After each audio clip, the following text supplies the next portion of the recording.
అఘోరి అని చెప్పుకునేటువంటి శ్రీనివాస్ చాలా దరిద్రమైన పనులు చేశాడు. తొక్కి పెట్టి నార తీయకుండా ఎందుకు వదులుతున్నారు అనేది నాకు పెద్ద క్వశ్చన్.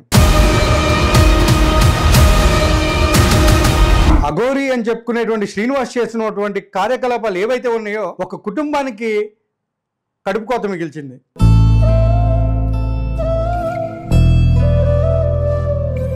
నేను తాళి కట్టాను, ఇప్పుడు నేను మొగుణ్ణి, అసలు నువ్వు మనిషివా పశువా?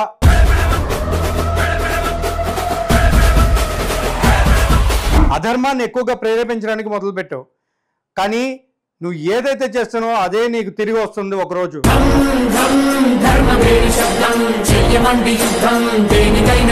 వాళ్ళను నువ్వు ఎదుర్చగలిగేంత దమ్ము నీకు ఉందా? దెబ్బ కొచ్చపోసుకున్నావు లిటరలీ.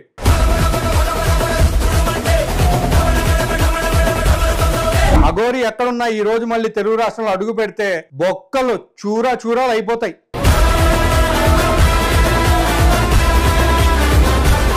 ఐరా మీడియా అనేది ఇట్స్ అ బ్రాండ్.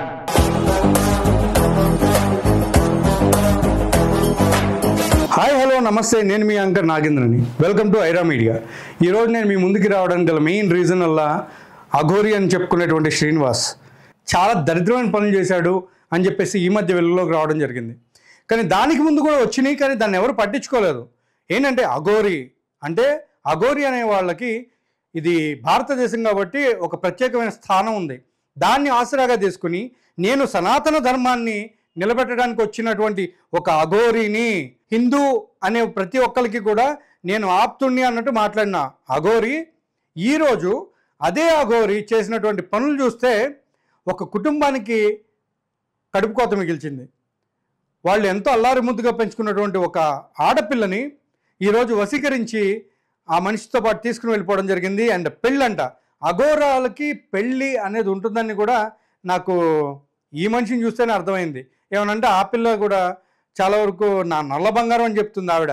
కానీ కొంతమంది యూట్యూబ్ ఛానల్స్, కొంతమంది టీవీ ఛానల్స్ వాళ్ళు ఎందుకు దీన్ని ఎంటర్టైన్ చేసి వాళ్ళందరినీ కూడా అసలు అఘోరి అనే పర్సన్ని తొక్కి పెట్టి నార తీయకుండా ఎందుకు వదులుతున్నారు అనేది నాకు పెద్ద క్వశ్చన్.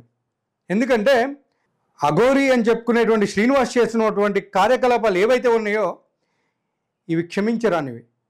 ఏమనంటే ఏమంటాడు, నా దగ్గర కత్తి ఉంది, సోలో ఉంది, పొడుస్తా నరుకుతా. ఏమనంటే ఊచకోత. మరి ఈయన ఎవరు కొయ్యట్లేదు, ఆల్రెడీ కోసి పాడేశారంట. ఎవరో అమ్మాయితోటి అసభ్యకరంగా ప్రవర్తించడం వల్ల ఆ పార్ట్ ఏదైతే ఇప్పుడు మిస్ అవుతుందో ఆ పాట మీద వాత పెట్టడం వల్ల మనోడికి చుక్కలు కనిపించినాయి. ఆ తర్వాత దిక్కులేక దాన్ని కోసుకోవాల్సి వచ్చింది. దాని తర్వాత ఎత్తినటువంటి అవతారమే ఈ అఘోరి.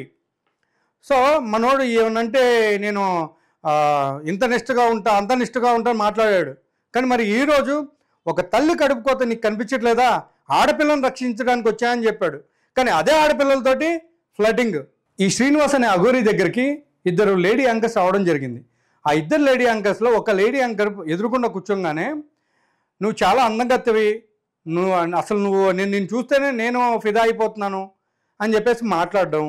ఇంకా ఎట్లా అంటే ఫ్లటింగ్ మామూలుగా లేదు, ఒక రేంజ్లో ఉంది. మనోడికి అంగం పోయినా కానీ ఆచరణలు ఎక్కడే పోలేదు, అన్ని అరాచకాలు చాలా ఉన్నాయి. కాకపోతే ఇక్కడ ఒక చిన్న విషయం ఏంటంటే అఘోరాలు అనంటే కుటుంబాలన్నింటినీ వదిలేసేసి వాళ్ళ యొక్క ఏవైతే బాధ్యతలు ఉంటాయో అవన్నీ వదిలేసేసి శివయ్య మాకు అన్నీ అని చెప్పేసి వాళ్ళు వెళ్ళిపోవడం జరుగుద్ది. అడవుల్లోకి వెళ్ళిపోయి వాళ్ళ బతుకులు వాళ్ళు బతుకుతూ ఉంటారు. అసలు అఘోరాలకు ఉండేటువంటి అఖాడాల్లో ఎన్నో అఖాడాలు ఉన్నాయి. ఆ అఖాడాల్లో ఏ అఖాడకి చెందినవాడో కూడా ఈ మనిషి తెలీదు.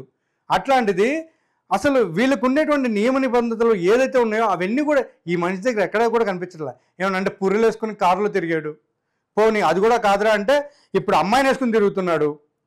అసలు ఈ అఘోరి విషయంలో ఎందుకు ప్రభుత్వాలు కూడా సైలెంట్గా ఉన్నాయి? కొంతమంది కేసులు పెట్టినా కానీ ఎందుకు ప్రభుత్వాలు కూడా తీసుకోవట్లేదు? అంటే అఘోరి వెనకాల ఎవరైనా రాజకీయ నాయకులు ఉన్నారా అనే క్వశ్చన్ కూడా చాలామంది రేస్ చేస్తున్నారు. కాకపోతే ఇక్కడ నేను అఘోరితోటి ఒక మాట మాట్లాడాల్సింది ఏంటంటే, అఘోరి శ్రీనివాస్ మీతోనే నేను మాట్లాడుతున్నా. మీరు నిజంగా ఒక అఘోరి అయితే ఈరోజు మీరు చేసినటువంటి ఏ పనైతే ఈరోజు చేశారో, ఒక తల్లికి కడుపు కోత, ఒక తండ్రికి ఆవేదన, ఒక అన్నకి ఒక చెల్లిని దూరం చేశారు. అసలు నువ్వు మనిషివా పశువా అనే రీతిలో చాలామంది కూడా క్వశ్చన్ చేయాల్సిందే, కానీ ఎవరు చేయట్లేదే. ఇంకా దానికి తోడు ఏంట్రా అంటే అఘోరి అండ్ వర్షిని పెళ్లి చేసుకున్నారుగా. ఎలా చేసుకున్నారు? బాగుందా మీకు? పెళ్ళి బాగా జరిగిందా? ఎవరు చేశారు? దండలు మార్చుకున్నారా? తాళి కట్టాడా? ఏమనంటే ఒక వీడియో బయటకు వచ్చింది, ఆడోళ్ళు తాళి కట్టుకున్నారు. ఎక్కడే పోతుంది ఈ సమాజం, ఎక్కడికి పోతుంది అని క్వశ్చన్ చేసినటువంటి ఈ అఘోరి ఈరోజు మరి అంగం కట్ చేసుకుని ఒక ఆడపిల్ల జీవితం నాశనం చేసి నేను తాళి కట్టాను, ఇప్పుడు నేను మొగుణ్ణి, ఇప్పుడు ఏమనంటే లవ్ యూ బావా అని ఆ పిల్లతో చెప్పించుకోవడానికి ట్రై చేస్తున్నాడు. ఏమనంటే పిల్లలు కూడా కంటా అనేసి మాట్లాడుతున్నాడు. అసలు ఏం మాట్లాడుతున్నావు అఘోరి? నాకు అర్థం కావట్లేదు. అసలు నువ్వు ఏంటి, నీ ప్రాబ్లం ఏంటి, అసలు నీ మెయిన్ మోటో ఏంటి? అసలు ఈ భారతదేశంలో అఘోరి అంటే ఒక మంచి ఆలోచన, ఒక మంచి ఉద్దేశం ఉంటుంది. ఎందుకంటే వాళ్ళు ధర్మానికి కట్టుబడి ఉన్న వాళ్ళే అఘోరాలు అని మాట్లాడతారు. కానీ నువ్వు అధర్మాన్ని ఎక్కువగా ప్రేరేపించడానికి మొదలుపెట్టావు. కానీ నువ్వు ఏదైతే చేస్తున్నావో అదే నీకు తిరిగి వస్తుంది ఒకరోజు. ఈరోజు నువ్వు చేసినటువంటి ఏదైతే పని ఉందో దానివల్ల ఆ కుటుంబం ఒక్కటే నాశనమైంది నువ్వు అనుకుంటున్నావు. కానీ ఈరోజు నువ్వు ఈసారి ఈ 2 రాష్ట్రాలు ఎక్కడైనా అడుగుపెట్టు, బొక్కలు చూరాలు అయిపోతాయి. గుర్తుపెట్టుకో అఘోరి, ఏదైనా కానీ నువ్వు చేసిన తప్పు వల్ల ఈరోజు భారతదేశంలో అఘోరాలంటేనే అసహించుకునే పరిస్థితి తెప్పించావు. మరి అఖాడాల్లో ఉన్న అఘోరీలు నిన్ను ఎందుకు వదులుతున్నారో, ఎందుకు ఊరుకున్నారో నాకు అర్థం కావట్లేదు. ఓకే, వాళ్ళకి తెలుగు రాదేమో పాపం, హిందీలో ఎవరైనా ట్రాన్స్లేట్ చేయండి అయ్యా బాబు. తొందరగా ఈ వీడియోని కొంచెం వైరల్ చేసి అఘోరి ఎక్కడున్నా ఈరోజు మళ్ళీ తెలుగు రాష్ట్రంలో అడుగు పెడితే పోలీసులు తుక్కు కింద కొట్టాలని చెప్పేసి నిజంగా కోరుకుంటూ, అండ్ అదే కాకుండా ఆ అమ్మాయికి ఫస్ట్ కౌన్సిలింగ్ ఇప్పించి, అమ్మా వర్షిని నువ్వు ఎవరో నాకు తెలియదు, కానీ ఒక మనిషిగా చెప్పాలి అంటే మీ అమ్మా నాన్న చాలా కష్టపడి నిన్ను పెంచారు. మీ అమ్మా నాన్నకి కొన్ని కళ్ళుంటాయి, మా కూతురు ఒక్కటే కూతురు, మా కూతురు నేను ఇలా చూసుకోవాలి అలా చేసుకోవాలని చెప్పేసి చాలా ఉంటాయి వాళ్ళకి.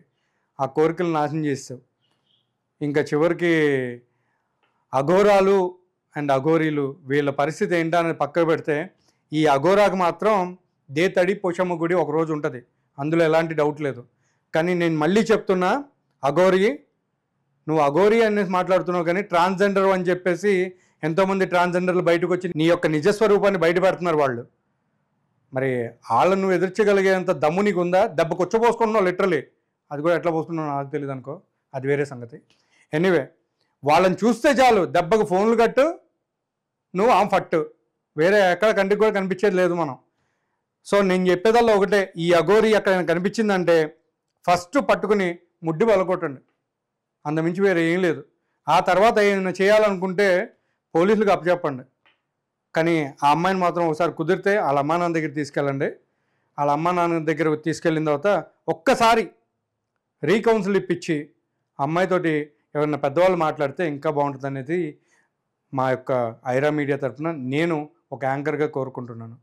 ఒక మనిషిగా నేను చెప్పేది ఒకటే, మనం ప్రజలకి ఏదైతే ఇస్తామో, మన ఎదుటి మనిషికి ఏదైతే ఇస్తామో అదే తిరిగి మనకు వస్తుంది. మనం మంచి చేసామా ఆ మంచి చుట్టూ తిరిగి మన దగ్గరికి వస్తుంది. మనం చెడు చేసామా అది కర్మఫల సిద్ధాంతం అని చెప్పేసి మాట్లాడుతూ ఉంటాం. తప్పకుండా జరుగుతుంది. అది చెడుగానే వస్తుంది, మంచిగానే వస్తుంది. సో దయచేసి ఇక నుంచి అయినా సరే టీవీ యాంకర్స్ కానివ్వండి, యూట్యూబ్ యాంకర్స్ కానివ్వండి, నేను నా బ్రదర్స్గా మీ అందరికీ ఒక చిన్న రిక్వెస్ట్ ఏంట్రా అంటే, దయచేసి ఎంటర్టైన్ చేయకుండా ఆ అఘోరీని పోలీసులకు అప్పచెప్పండి, ఇక్కడికి వచ్చేలా చేయండి. ఏదైనా చేయాలనుకుంటే మాత్రం ఆలోచించకండి, బుద్ధి చెప్పండి, బుద్ధి వచ్చేలా చెప్పండి. ఆ పిల్లకి ఆ తల్లిదండ్రుల విలువ తెలిసేలా చేయండి. నేను ఈ ఒక్క వీడియోతోటే కాదండి, అఘోరి విషయంలో నేను ముందులో కూడా వీడియో చేయాలనుకున్నాను, కానీ నేను ఎప్పుడు కూడా ఇంటర్వ్యూ చేద్దామని అనుకున్నాం, మా ఐరా మీడియాలో కూడా అనుకున్నాం. కానీ ఎందుకో తెలీదు, మంచికేమో అంతా మన మంచిగా అంటూ ఉంటారు కదా కొన్ని ఇంటర్వ్యూస్ చేయకపోవడం. అలానే మేము కూడా ఐరా మీడియాలో ఆ అఘోరిది ఇంటర్వ్యూ చేయకపోవడం మాకు కూడా చాలా ప్లస్ పాయింట్ అయింది. అలా చేయకపోవడం వల్ల ఈరోజు మేము ఇలా ఉన్నది నిజాలను మాట్లాడగలుగుతున్నాం. మేము కూడా చేస్తుంటే అందరిలాగా ఇప్పుడు ఈరోజు నోరు మూసుకుని కూర్చొనే పరిస్థితికి దిగజారిపోయేవాళ్ళం. బట్ ఐరా మీడియా అనేది ఇట్స్ అ బ్రాండ్. మామూలుగా ఉండదండి.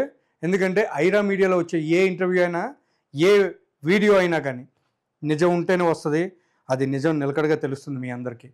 ఏదైనా సరే మా ప్రయత్నంగా ప్రతి ఒక్కరికి చైతన్యం కలిగించాలి అనేటువంటి ఒక చిన్న ఉద్దేశం మాకు ఎప్పుడూ ఉంటుంది.